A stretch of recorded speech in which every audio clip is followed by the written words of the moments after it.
I guess I'll go ahead and get right into it. I've got probably about 45 minutes here that we're going to talk about our election systems. I'm going to talk about who I am and what I bring to the table. Again, my name's David Kalin. Originally from Washington, D.C. I've lived all over the country. Grew up in Houston, Texas. So a bit of a Southern boy by where I was raised and those values. And learned to program at a very young age. I was a IBM kid, and growing up in the 70s as an IBM kid, you were just thrust into the computer world, whether you wanted to be or not. So I learned to program machine code at about 6 years old. Worked my way up into electronics, electrical engineering, electrical design and theory, and worked for a Department of Defense contractor, former Martin Marietta conglomerate, doing designing and building guidance computers, whether it be for rockets, spacecraft, submarines. So I've got a very strong aptitude for electronics and understanding how they work in the interface between the software and the equipment. Spent a number of years throughout the IT industry and construction industry, running large projects, whether it be out of Manhattan, the four-state area, Pennsylvania, New York, New Jersey, Maryland, and ran a number of large projects up there, but ended up going to work for a local bank, which actually was owned by PNC, very large corporation, and I managed their IT and security and systems integration, access control, and when you start to understand the relationship between electronics, paper, internet, physical access to facilities, and securing your money. So I have a strong understanding for what's necessary for true security. And ultimately retired from that position and took some time to raise my kids. I will say I've got 4 amazing grown kids. Fantastic time to raise those kids, and they're all off on their own at this point. And God bless them. Each one of them supports what we're doing here. 110% true conservatives out there. So I've got 4 chefs working in the home. So it's kind of nice having my own home chefs. But when are you inviting me over for dinner? Well, we're going to have a nice big get-together for all our campaign aides here coming up shortly, and they have got quite a bit on that menu. So can I ask you a quick question? Sure. Fortran is the programming language that I use. Punch cards. Do you know what a punch card is, or am I older than you? Oh, no. I'm very familiar with punch cards, and it's you get into punch cards, which get you into checksum, and it's the ability to really make sure what you put on paper is truly accurate electronically. And it is something that is actually lacking in our election systems that we could really start to look at to take the microprocessor side out of it on the initial count, and then use the checksum to verify the data that it was accurate from the beginning. If it doesn't match, you know you've got an inaccurate count. There's a number of other measures we can start to use in that. And to really understand election systems, you've got to understand what we're dealing with.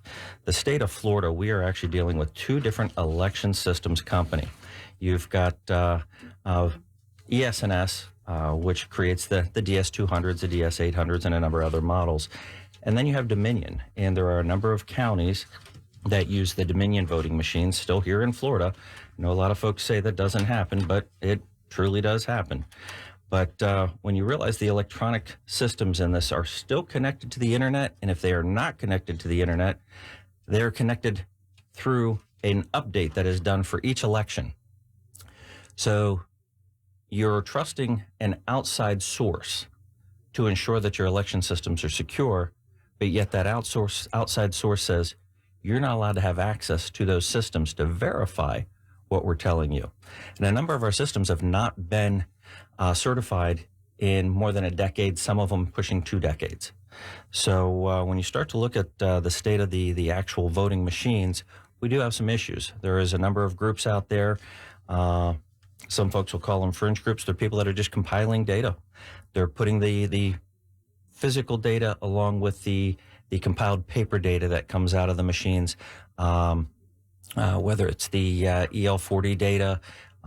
This gets into actually understanding what's left in your voting machine. So when you go to vote and you realize what's left in that voting machine, it leaves a tail, a little bit of information, and it's going to tell you how many votes went through it, how many undervotes, how many overvotes, as well as blank ballots. And blank ballots have been something that's become a concern since 2020.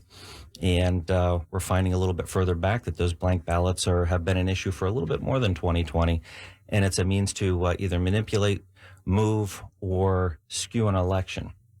And without going into too much detail into how that's being done, people just need to understand that when you get into Miami-Dade in 2020, you had roughly 800,000 votes cast, but of that, you had nearly 87,000 blank ballots. You get into Broward County, and at about 1.2 million ballots cast, you've got about 188,000 blank ballots. I don't believe that many people showed up and voted blank ballots. But didn't our governor win by less than 1% of the vote? And that's exactly why I'm here, is if we're not verifying what our election systems are, if we're not digging deep into those systems, you're left with questions. Was it, wasn't it? What happened? What didn't happen? And one of the unique features of, at least here in Charlotte County, we use predominantly the DS200 tabulators. So you're going to fill out your paper ballot, and you're going to put it in the machine.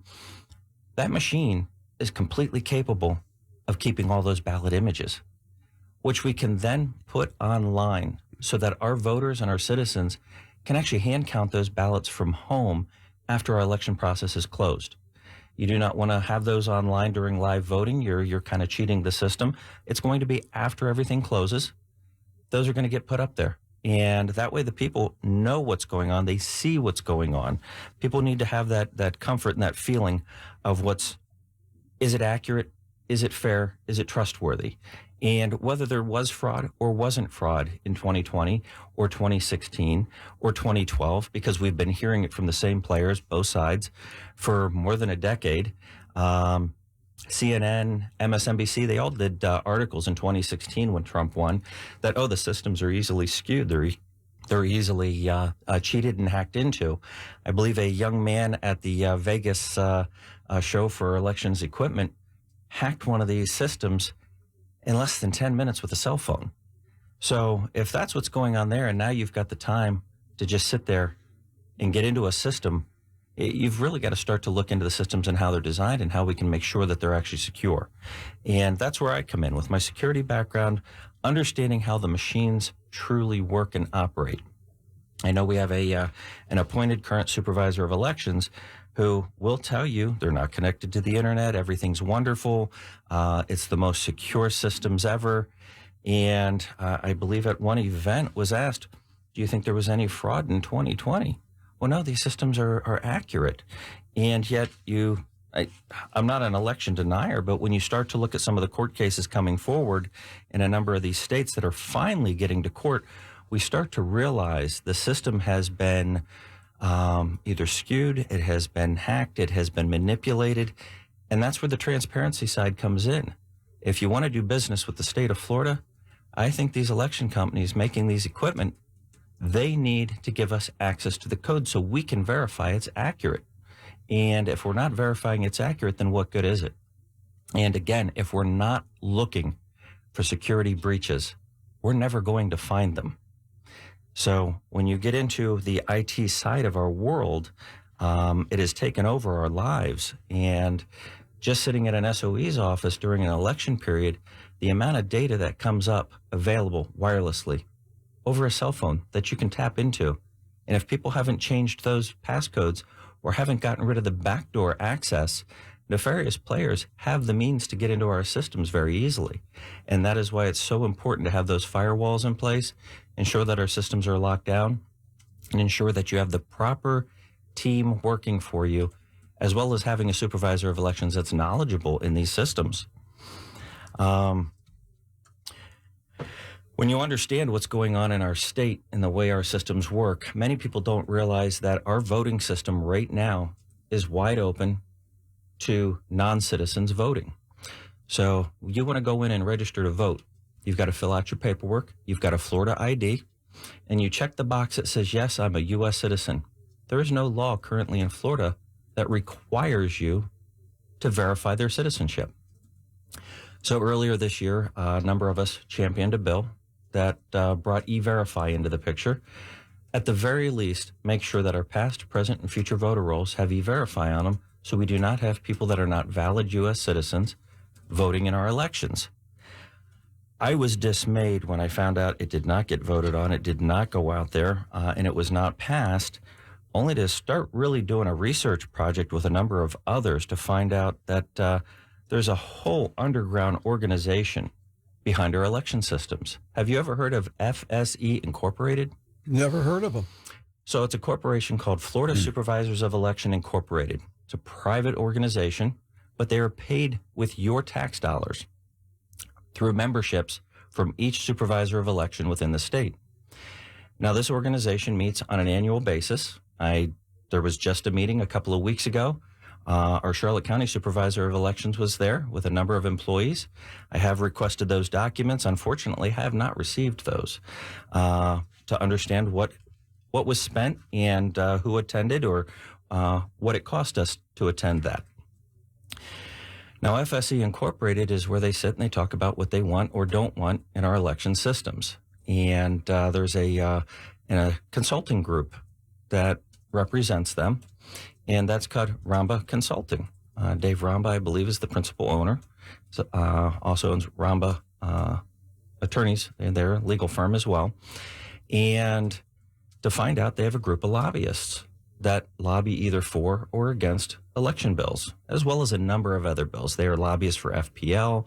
You go right out to their website and verify this data, who all they lobby for through the state. And I guess probably one of the most concerning things to me was to find a name is one of their consultants or one of their lobbyists. His name's Evan Powers. Where have I heard that name before? Well, Mr. Evan Powers is now the chairman of the Republican Party of Florida. I'm sorry, I didn't hear that.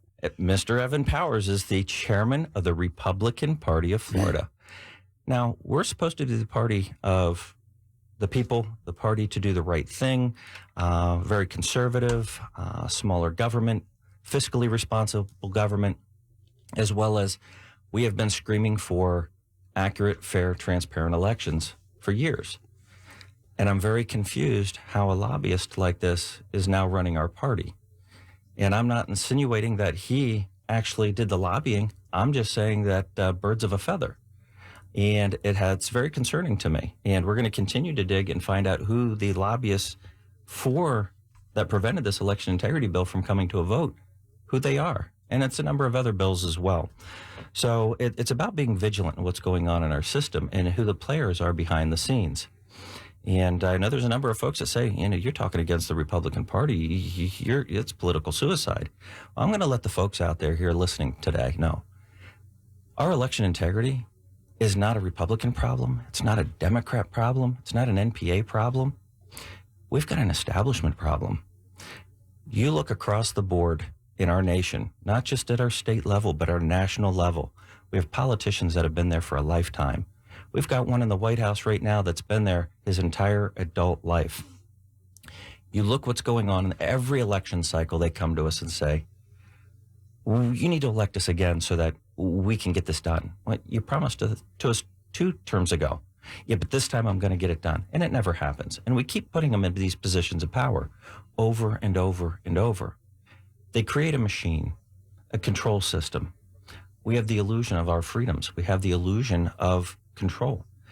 And it really is not that way, because we've got folks working behind the scenes against transparency, against accuracy, and against the people, because it's about money, power, control. And again, this comes back to we the people need to start looking at taking our systems back, taking our government back. I read an article in the letter to the editor a couple of weeks ago in the Charlotte Sun where it talked about how the costs are down since Biden took office. I'm not sure what rock that person's living under, but I will tell you, everything that I do day to day costs at least 20% more since 2020. And it's not a matter of conjecture. It's a matter of fact. All of us are feeling it out there across the board. Housing costs are up. Construction costs are up. Food costs are up. gas is up. Everything has gone up. I don't know of anything that's gone down other than the morality of our country. That's about the only thing that's on the decline. And when you look at this, we've got this internal fight in our nation for the very soul of it. And those that seem to be the grassroots stepping out going, look, we have a problem. Everybody wants to ignore it. Or the establishment says they're crazy. Don't listen to them. Don't look at the man behind the curtain. I think the Republican Party is the best party out there, hands down. What we have to realize is that rhinos have gotten into the party, and we have got to vote them out. Absolutely. I couldn't agree with you more. I would not pick another party to be affiliated with simply because of the good things that the Republican Party stands for. And so I will still continue to champion that cause. We're going to take a short break here, and we'll be back in a few minutes.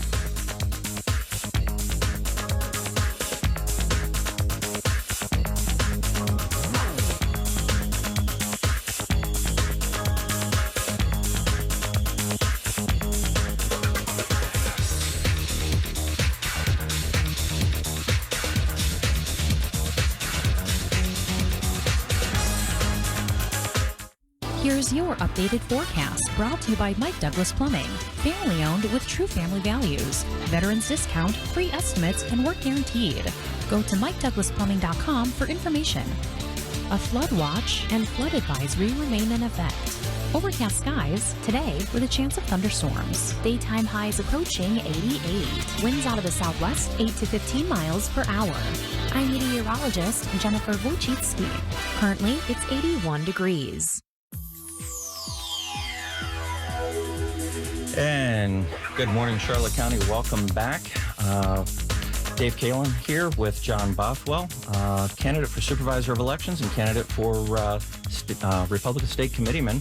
We're talking about our election systems and what is going on here, not just in Charlotte County, but throughout the state.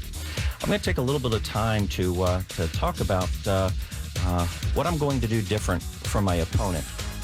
I will tell you that I'm one of those folks that likes to dig deep into something. I'll trust but verify. Ronald Reagan put that very well. And as I start to dig into things and understand what my capabilities are here to understand our systems, to put a team in place to ensure that we have accurate and secure elections, but it goes beyond that to be 100% transparent in our elections. And that is, again, putting those ballot images online, but also ensuring that we have secure ballots, secure systems. But at the same time, we've got to follow state statutes that are already in place. And as well as when we see those issues arise, where we have a chink in the armor or a problem, we have got to champion the cause to the state for legislation to ensure that we have the safety measures and safeguards put in place. Again, championing the E-Verify bill this year, as well as a number of other election integrity bills. We found that there was a issue this year in the presidential primary that was brought forward. I've got dozens of signed affidavits from voters where they came to the polls for the presidential primary as a Republican to vote, only to be found that their motor voter registration had changed when they either changed their address or updated and renewed their license. And they were turned into an NPA unbeknownst to them. So they were unable to vote in our presidential primary. And that really started me into digging deep into what was going on with our voter system, because we knew that this was an issue with the motor voter issue. My opponent has been out there on the campaign trail telling everybody it's a conspiracy theory. He's a conspiracy theorist. Well, the state has actually put forth a bill for this fall session to actually correct the motor voter issue. And I'll pull that bill up for you right now and give that to you. But that is going to be House Bill 135, voter registration applications. And so that is something that's very important, is to make sure we have an accurate system, that we have our ear to the ground as an SOE or supervisor of elections to make sure you're listening to the constituents, to listening to the problems, listening to your poll workers, your poll watchers, or those individuals coming in to vote. If they've got an issue or an error that they're incurring it is imperative that we listen. And again, that comes back to where you're talking about, John, is listening to the people and understanding what they want or what they're experiencing. And also, David, when you run into an opinion that you don't agree with, be respectful. Absolutely. And that's where I tell folks, if you can agree to disagree and we can have a healthy discussion on the topic, at the end of the day, facts fare out what is accurate or inaccurate. Hold it. Never confuse the issue with facts. Absolutely. This is politics. Well, I deal in facts, and John will tell you, I'm sitting here with a stack of papers. I'd sit here and love to read each one of them, but we do not have that kind of time today. Thank you. But with that, it comes down to leadership here for this office, and I'm running on a platform of being a strong leader, but at the same time, listening to those folks around me, paying attention to the professionals, as well as taking my experience in IT, systems integration, security, to ensure that our elections are safe, accurate, transparent, and spot on. And there's going to be errors. There's always an error somewhere. Well, your background, having worked in the defense industry, I was program moderator for the 747 landing gear when it was first built. In fact, I built the first gears. And the redundancy in inspections of paperwork and the materials was unbelievable. If Boeing were doing that today, parts would not be falling off their planes. Absolutely. And that comes down to being thorough. It comes down to dotting the I's, crossing the T's, and making sure you have everything in place to prevent an issue. But when it does, because they do happen. I retired last year from the airlines. I worked directly between the FAA, the airline, in compliance as a air transportation supervisor. And when mistakes happen, it's not a matter of just screaming about the mistake and writing it down. It's doing a mortem on that mistake and understanding, how did it happen? Was it a human error? Was it procedural error? Was it an equipment failure? Was it just an act of God? And at that point, you recognize what happened, how it happened, then you formulate a plan to ensure it cannot happen again. And that comes into being that quality leader and understanding you've got to be accurate 100% of the time. And when you're not, you need the plan to ensure you're going to get you back to 100%. You can't brush it under the rug and call it something it isn't. So I get into the leadership styles, and I'm one that takes criticism very well. I've always had good employees working for me. You collaborate with those employees. You can glean a lot from their experiences. You can glean a lot from outside experience, and that helps formulate good opinions. It helps formulate good plans. And again, you know that I'm a guy that likes to dig. I like to understand. I like to know what's going on. And through some simple records requests through the county, I've become very alarmed at my opponent's behavior with their employees. I've got one employee here. I'm going to read the bolded portion right out of his statement as I have observed a troubling pattern. 8 employees have been terminated or resigned from a relatively small organization. This turnover raises significant concerns about the management and culture within the office. That's a public record from the SOE's office from an employee. And I know that employee is now a former employee, but nonetheless, that's not the only case. There are some litigation that is currently filed against my opponent for unfair labor practices, for name calling. There's no place for name calling in the workplace. When you're an employer or in a management leadership position, it is about being professional. It is about using language that's appropriate. It is about having an employee and a staff that not only respect you, but feel you respect them. You're going to get a more productive employee. You're going to get a very honest employee and an accurate employee. And you're going to have somebody that's going to go to the ends of the world for you. And I look at a lot of the folks that are in that office, and they're good folks. They want to do good. I can tell you they are. When I filed my paperwork to run, the gal that I talked to was very professional and went out of her way to help me. Absolutely. I've been met with nothing but professionalism from the office staff. So I want to give kudos to that office staff. They deserve a lot of credit. But we've really got to look at management when I start to see this troubling behavior, this pattern of behavior, leading her into legal action, which, by the way, costs the taxpayers money. It's significant dollars to defend cases like this. And if it was just one, it's a one-off. This is not a one-off. It's quite a bit of communications through here. And I encourage people, don't take my word for it. Go out and do a public records request.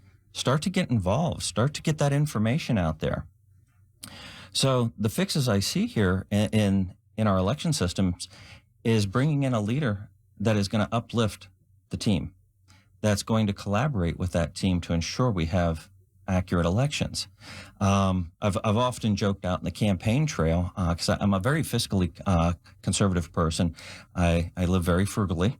I don't have a lot of excess or waste. And when I start to walk into some of these SOE's office, we've got 3 of them throughout the county. We've got the old courthouse in Punta Gorda. We've got the Murdoch location, as well as the West County location in San Casa. And you walk in the office, the first thing you're met with is a larger than life-size poster of our current SOE. I would much rather see the pertinent voting information on there. And that seems to be a trend right now, whether it be across Nextdoor, across all social platforms, as well as the documentation coming out of that office, including their webpage, that she's interested in being larger than life all over everything rather than presenting data. We need to inform our voters. We've got to educate our voters. And that is one of my commitments, is we're going to start banging up every electronic billboard during election season. Let people know it's time to vote. I have been out to tens of thousands of homes canvassing. I spend Saturday mornings out with a team of people walking door to door. I know you've been out, and you hear from voters going, what, there's an election coming up? That's actually scary. I've heard the same thing. People don't even realize there's an election. I wonder what's wrong. Well, it's a lack of communication. You can post on social media all you want, but if you're not getting out there to the people and letting people know, one of the greatest ways is billboards. People drive down the road, they see it. And it's not expensive to advertise that way, to let people know, one, when it's time to vote, when to get your voter registrations, and when to order your mail-in ballots. I hope you're not putting your face on a billboard. It might be scary. You know what? I'm embracing my age. I'm starting to look like the Marlboro Man as a farmer. Spend a lot of time in the sun. So no, nobody wants to see my mug all over everything. I also look at that as say that's a waste of taxpayer dollars. I'm curious what the cost for all that is, and self-promotion, and it's almost a little bit of campaigning from one seat. You can use my picture from 20 years ago if you want to. I appreciate that, John. So when we get into looking at candidates and what they bring to the table, I will tell you my opponent was appointed by the governor. A number of us did put in for the appointment, and she has been a campaigner her entire life. She's worked for quite a few different campaigns. I have been elected to office before. I was a commissioner in the state of Pennsylvania. We made real changes, put money back in the taxpayers' pockets, ran our office more efficient. So I've got some real life experience at making a difference, as well as making things accurate and correct. And so I would ask folks, you know, when you get out there and you start looking through these candidates, start really digging deep into what their background is, what they've done, and don't take a social media post as the gold standard. Start to understand who your candidates are, what they stand for.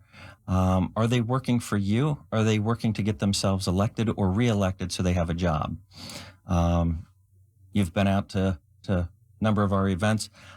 I've got a local farm. I've got a job. I don't need another job. This is a calling. I have been asked to serve. And likewise for you. I sell real estate. I have a job also, so I meet people every day, and I hear how concerned they are over the increase in property taxes. the fact that they can't afford to go out to lunch or dinner like they used to because of inflation. Money is tight out there. Absolutely. And people are looking to our government to say, you've got to start reducing taxes. And I know this position has very little to do with making decisions on your taxes. However, in this office, there are ways to run it more efficient, to be very streamlined with how you advertise, with how you spend money.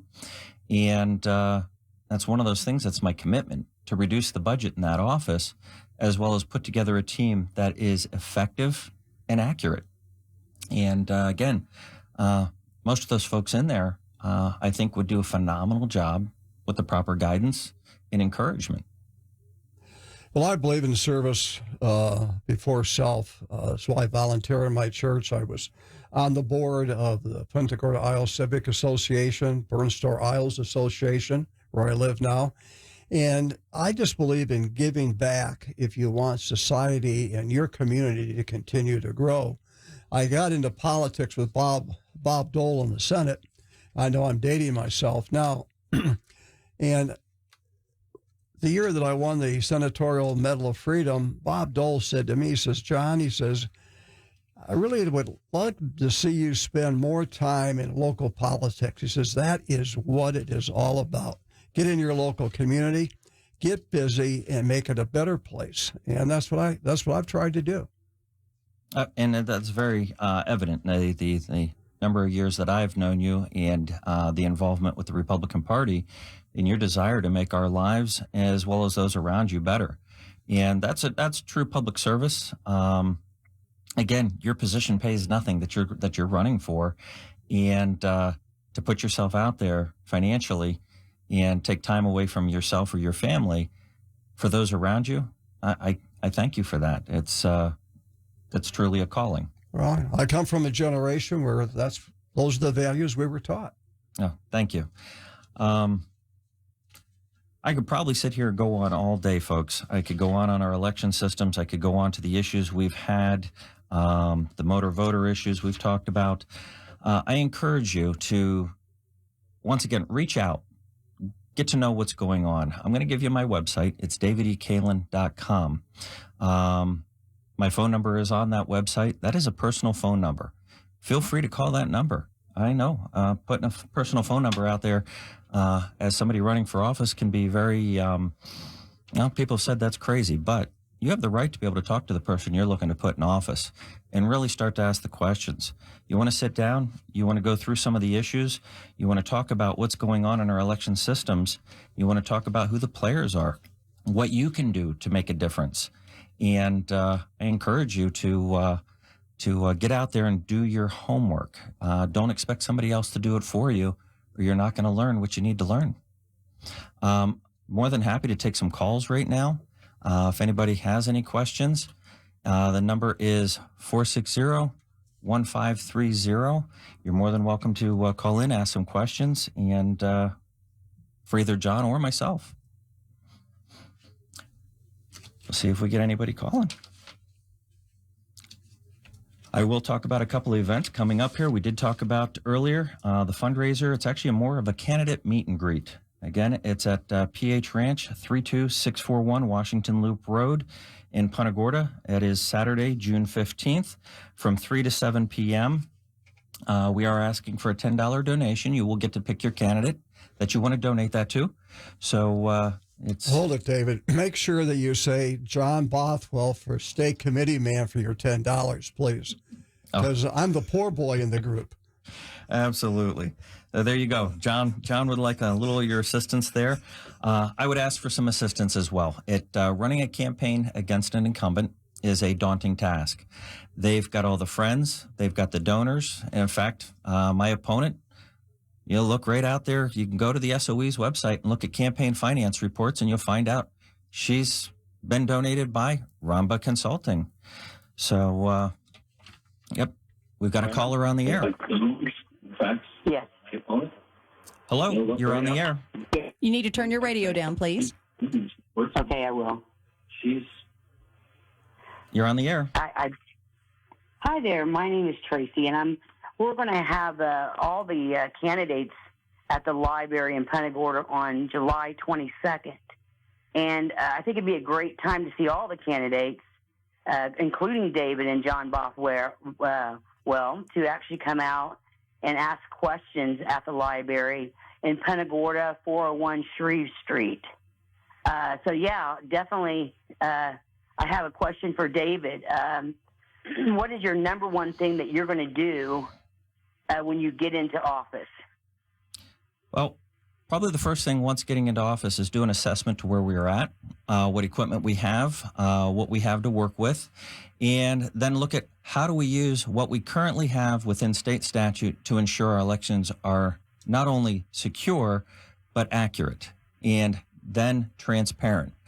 And that is a simple flipping of a switch on our election machines to keep those ballot images. We're going to put those ballot images online. We're going to create a file out there where the citizens can go out. They can pull that file in. They can look at it. There's no way for them to modify it. And people will be able to hand count from home. It's going to put a little bit of that issues to rest by being able to actually do a hand count yourself. So the more eyes we have on our election systems, the more accurate these companies have to ensure they are, because they're going to get caught if they're not. Okay. And what do you think about clear ballots?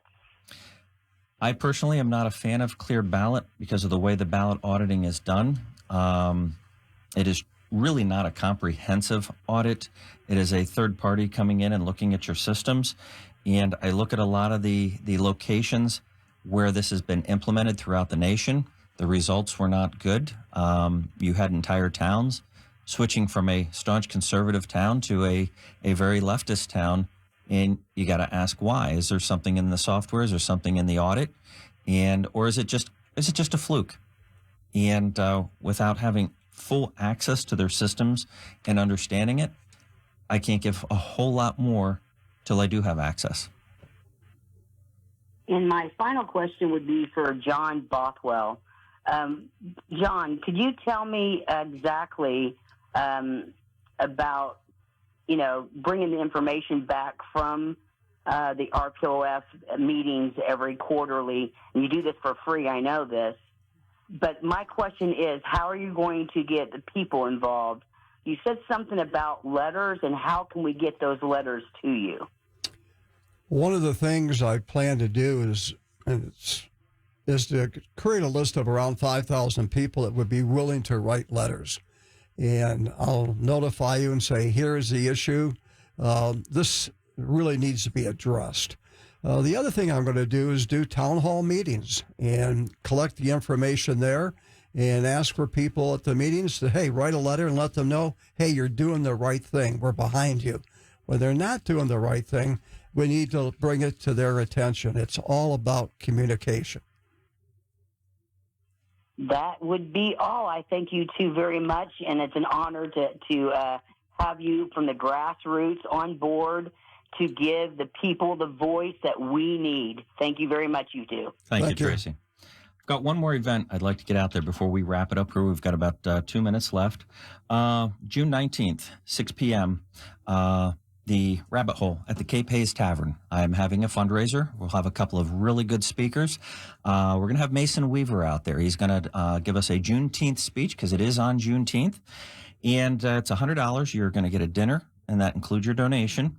So I encourage you to go out to liberty@davidekalen.com. You can RSVP with an email if you would like to attend that event. But I'd like to leave our voters with one final thought. Whether you vote for me, or you vote for my opponent, or you vote for somebody else, I encourage you to vote. Get out there. Make your voice heard. Be the change that you want to see. August 20th is our primary here in Charlotte County. Most of our elections in Charlotte County are decided in August in our primaries. We have something oftentimes called a universal primary, and that is where if you only have candidates from one party running, everyone, Democrats, NPAs, and Republicans get to vote. So I encourage everyone to pay attention to what race you're looking to vote in and find out that you're able to vote or not vote in that race, but get out and vote. it is imperative that our voice is heard as a people. Do you have any final words for us today, John? The only thing I was thinking is you're holding an event at the Rabbit Hole, and I think I've been down a rabbit hole for the last 4 years, and I'm looking to see some daylight. Absolutely, and that was one of the reasons. They're great folks over there at the Cape Hayes Tavern. Phenomenal patriots over there. So, anything you can do to help them out, go out and get a dinner out there, and definitely patronize their location. They're good folks, and again, get out and vote. I look at our nation right now. We are a nation wanting. We're a nation needing. So this August and this November, again, get out and get your voice heard. I can't emphasize that enough. But also educate yourself as a voter. Get to know who your candidates are. Take the opportunity to call them up, email them, meet with them, find out who they are. If a candidate won't meet with you, that might be an indication that might be not the candidate for you. So give me a call, give John a call, reach out to us. We'll be happy to meet with you at any time. And I'll leave you with one final thing is God bless you, God bless America, and let's take our nation back. Let's do it. Thank you. Have a great day, Charlotte County.